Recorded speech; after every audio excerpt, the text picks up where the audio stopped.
56 persone truffate, un tentativo di truffa. Nasce alla fine del 2018 l'indagine dei carabinieri del nucleo investigativo di Vicenza che scoprono come una concessionaria poi chiusa di Montecchio Vicentino si fosse specializzata nella vendita su siti online di auto di lusso.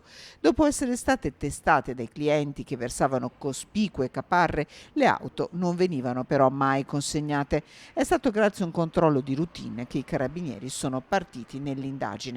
Prima ancora dell'inizio delle indagini finalizzate alla truffa, il Comando Carabinieri competente per territorio, la Tenenza di Montecchio, aveva fatto un controllo definito da noi di routine, identificando sia il proprietario e facendo un inventario di tutte le autovetture presenti. Dato questo, che poi è stato di fondamentale importanza nel proseguo delle indagini.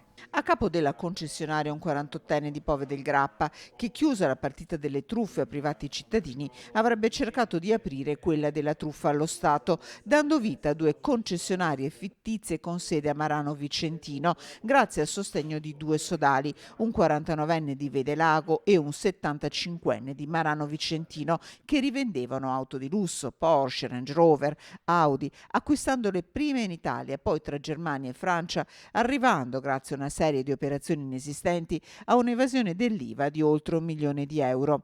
Ben più ingente il decreto di sequestro preventivo emesso dal GIP. 2.300.000 euro di sequestro preventivo che è stato quantificato sulla base dei reati di natura tributaria, nonché operazioni di autoriciclaggio e di trasferimento fraudolento di valori.